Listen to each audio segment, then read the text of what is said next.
Most of my Latino and black people who are struggling to get food, clothes, and shelter in the hood are so concerned with that philosophizing about freedom and socialist democracy is usually, unfortunately, beyond their rationale. They don't realize that America can't exist without separating them from their identity. Because if we had some sense of who we really are, there's no way in hell we'd allow this country to push its genocidal consensus on our homelands. This ignorance exists, but it can be destroyed. Niggas talk about change and working within the system to achieve that.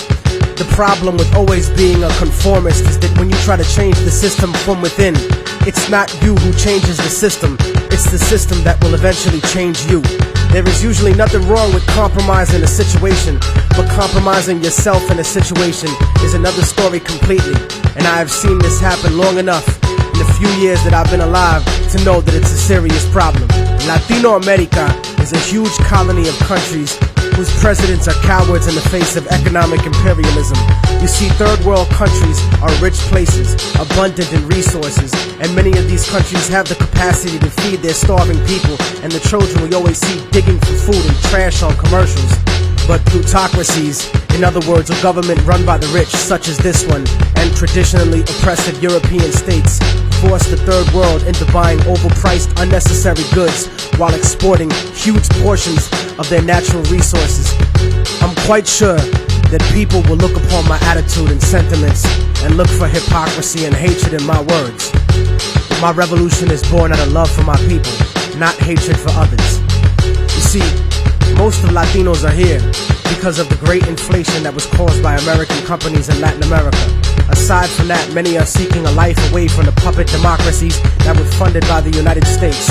Places like El Salvador, Guatemala, Peru, Colombia, Nicaragua, Ecuador, and la República Dominicana. And not just Spanish-speaking countries either, but Haiti and Jamaica as well.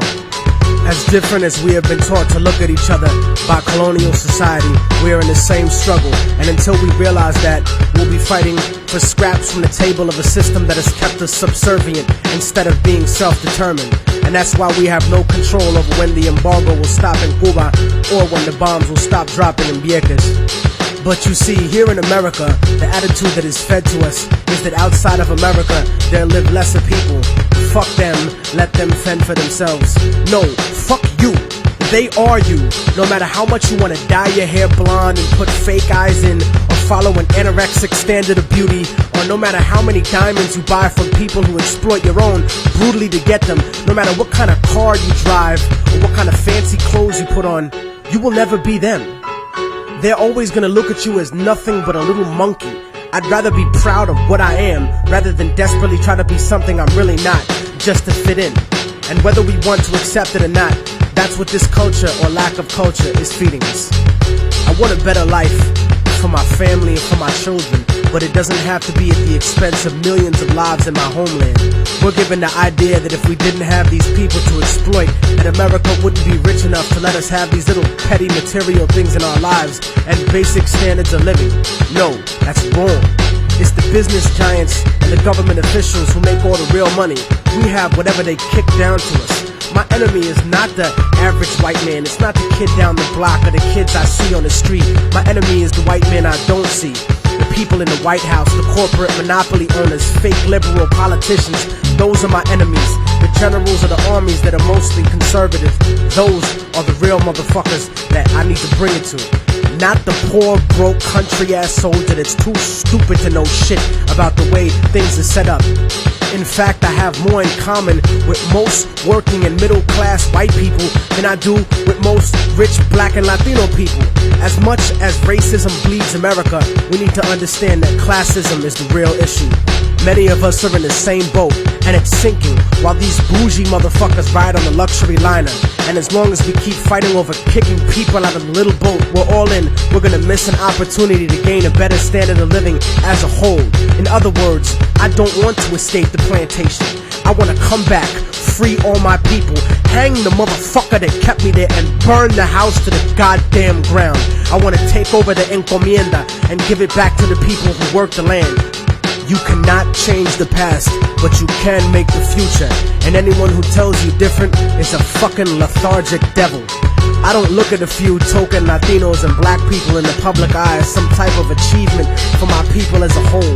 Most of those successful individuals are just sellouts and house Negroes. But I don't consider brothers a sellout if they move out of the ghetto. Poverty has nothing to do with our people.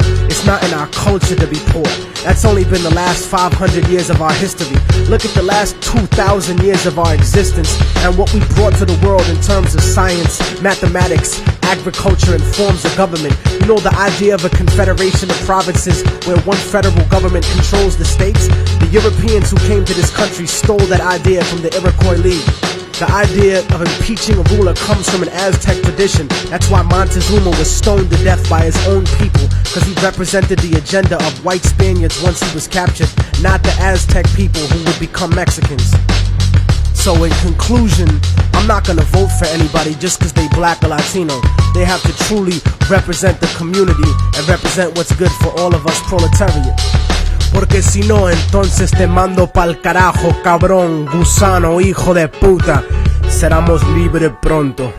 ¡Viva la revolución! ¡Viva la revolución!